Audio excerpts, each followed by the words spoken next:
दोस्तों, एक बार गौतम बुद्ध अपने भिक्षुओं के साथ एक वृक्ष के नीचे बैठे हुए विश्राम कर रहे थे और उस वृक्ष की छांव में बुद्ध अपने भिक्षुओं की जिज्ञासा को दूर कर रहे थे। बुद्ध के सभी भिक्षु एक एक करके उनसे अपने प्रश्न पूछ रहे थे और गौतम बुद्ध उनके प्रश्नों के उत्तर दे रहे थे। बुद्ध के उन भिक्षुओं में कुछ भिक्षु ऐसे भी थे जो कुछ समय पहले ही संघ में जुड़े हुए थे, जिसके कारण उनके अंदर अभी समझ पैदा नहीं हुई थी ताकि वो गौतम बुद्ध के प्रवचनों को समझ सकें।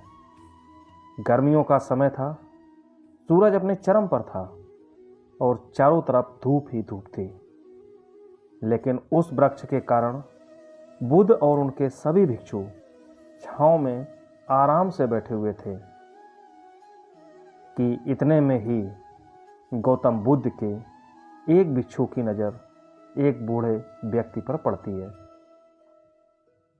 जो उस समय वृक्ष के पास से ही गुजर रहा था। तभी वह भिक्षु उस बूढ़े व्यक्ति को देखकर हंसने लगता है।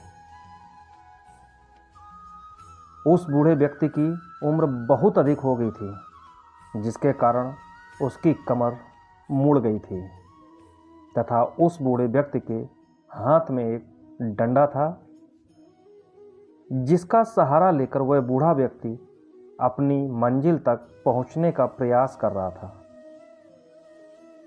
उस बूढ़े व्यक्ति का शरीर केवल हड्डियों का ढांचा मात्र था। अपने भिक्षु को उस व्यक्ति पर हंसते हुए जब बुद्ध ने देखा तो उससे कहने लगे, मेरे प्यारे भिक्षुओं, कृपा करके हंसो मत, क्योंकि जिस व्यक्ति को देखकर तुम अभी हंस रहे हो वो कोई साधारण व्यक्ति नहीं है, बल्कि वह साधारण व्यक्ति इसी क्षण तुम्हारे जीवन को रूपांतरित करने की क्षमता रखता है। जो आज तक तुमने कोई सिखा नहीं पाया, वह यह बूढ़ा व्यक्ति तुम्हें सिखा रहा है। इसके द्वारा दी गई सीख को बेकार ना करो। बुद्ध की यह बात सुनकर भिक्षु कहता है कि बुद्ध, मुझे क्षमा करें, पर मुझे समझ नहीं आ रहा है कि एक बूढ़ा व्यक्ति जो खुद अपनी बीमारियों से लाचार है वो मुझे क्या सिखा सकता है। फिर बुद्ध उस भिक्षु से कहते हैं कि ये बूढ़ा व्यक्ति तुम्हें तुम्हारा भविष्य दिखा रहा है।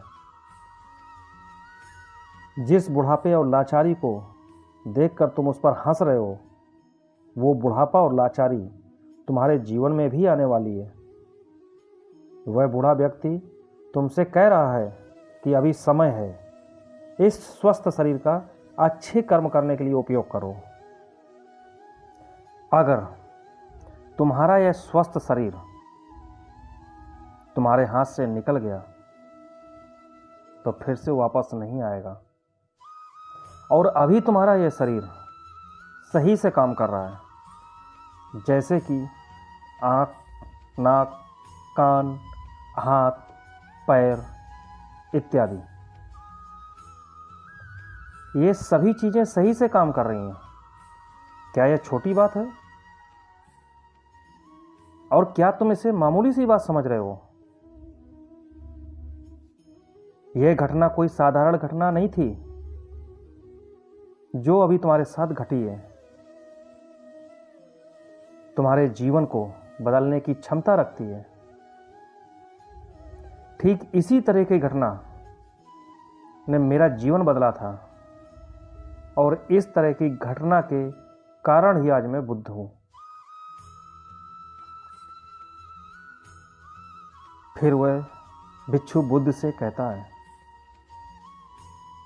कि क्षमा करें बुद्ध, परंतु मेरे मन में यह विचार नहीं आया कि मैं उस बूढ़े व्यक्ति से कुछ सीख सकता हूं। उसे देखकर मुझे केवल हंसी आ गई थी। ऐसा इसलिए हुआ क्योंकि तुम्हें अपने भीतर कहीं ना कहीं ऐसा लगता है कि जिस स्थिति में वो बूढ़ा व्यक्ति है, उस स्थिति में तुम कभी नहीं आओगे। जिस बुढ़ापे और लाचारी का सामना आज वो बूढ़ा व्यक्ति कर रहा है,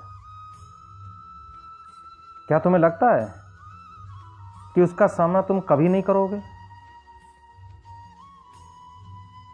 इसीलिए तुम उस बूढ़े व्यक्ति को देखकर हंसे थे।